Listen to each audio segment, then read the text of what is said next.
often with business owners, they've spent a lot of effort and time in the hiring process, and they're kind of relieved. Oh, thank God I got that out of the way, and now I can move on with the things that are on my plate, the things that are my priority. And yet, what lots of business owners don't get is the highest point of leverage you've got.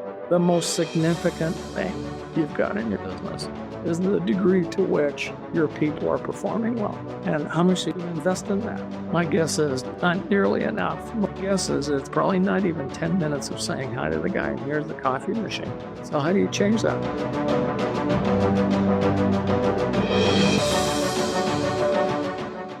Onboarding is kind of a pain in the ass for most of us to do. In fact, I've got $50 million clients hiring a executive vice president, and they didn't have an onboarding process. What are you communicating? What are you signaling? If you're just kind of like, here's your desk, here's the office, here's your job, and that's it. What are you communicating? That's a very bad signal. So what would signal look like to a new hire if they were introduced in a systematic, thoughtful way that had appropriate input from colleagues, bosses, customers, everything? What would that signal to that person? Well, it'd tell them something about expectations and the standard of work and the quality of what's expected and the standard you're being held up to. Well, why don't we do that? Because by extension, that new hire will use their framework to think about how they're going to represent themselves in your firm when they meet with colleagues in the business, with clients in the business.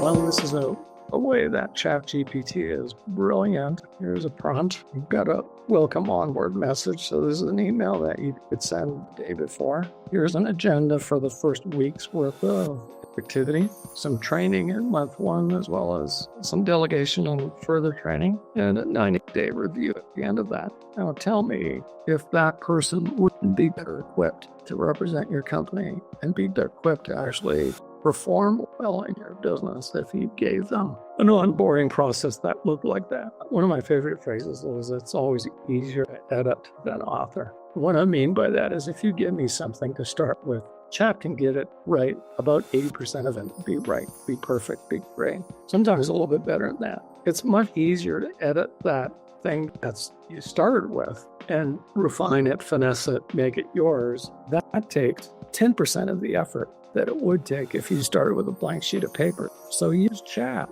to be your partner in producing tons of this kind of stuff. There's a book I read some time ago, and it said the boss or the owner of a business ought not to be called the CEO. That person ought to be called the CCO, the Chief Communications Officer. Your job is to be the person that sets the tone, sets the culture, and use that by how you communicate and the standards you set. Be proud of the standards, and your people in turn will be proud to deliver that standard to your customers and their colleagues.